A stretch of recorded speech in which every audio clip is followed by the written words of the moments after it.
Hey guys, today we're going to talk about adding and subtracting integers. Integers, you remember, are positive and negative whole numbers. And when we are adding and subtracting integers, in general, remember that if the signs are the same, add the two numbers together and keep the sign that you're working with. If the signs are different, find the difference between the two numbers and take the sign of the larger quantity.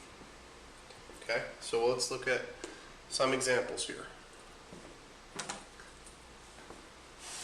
In our first example, both our numbers are positive. We have positive 8 and positive 4. So in this case, our answer is going to be positive. So we're just going to take positive 8 and add to that positive 4 and get an answer of positive 12. If we look at the second example down here, we have a negative 8 and we're subtracting 4. Again, our signs are the same. Okay? So our answer in this case is going to be negative because both of our signs are negative. So we take negative 8 and we subtract 4 and we end up with negative 12.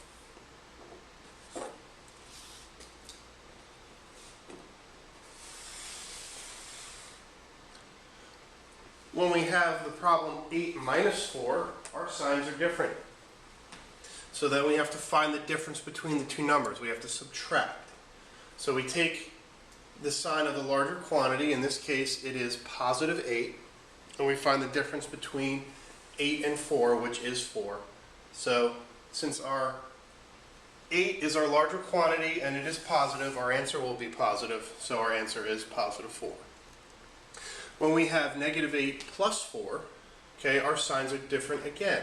We have to take the sign of the larger quantity. In this case, it is positive 8. Yet again, 8 is a larger amount than 4.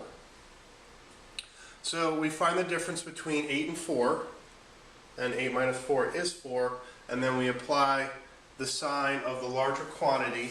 In this case, it is a negative 8. So our answer ends up being negative 4. Sometimes we come across double signs. Okay? Sometimes we'll have a positive and a negative beside one another. And when that happens, those two signs become one and they become a negative. When there is a negative and a negative beside one another, those two signs become one and they become a positive. Let's look at some examples. When we have 12 plus a negative 3, we have a positive sign and a negative sign beside one another. They then become negative.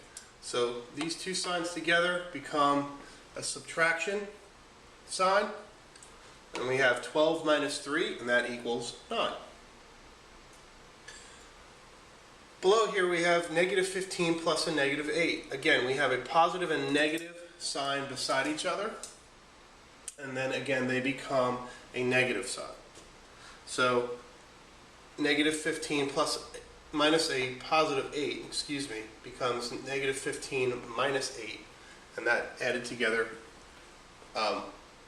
becomes a 23. Then we keep the sign that we're working with, which is negative, so negative 23 is our answer. And then if we have a double negative, we have 6 minus a negative 4. There are two negative signs beside one another. They become a positive. So this now becomes 6 plus 4, which is positive 10. On the example on the bottom, negative 5 minus a negative 2. We have two negative signs together here. Okay, these two right here. These two negative signs become a positive. This negative 5 is not affected by what comes after it. Okay? So now we have negative 5 plus 2, which leaves us with a negative 3. Okay, that's the basics for adding and subtracting integers. We'll get some practice in class. Oops.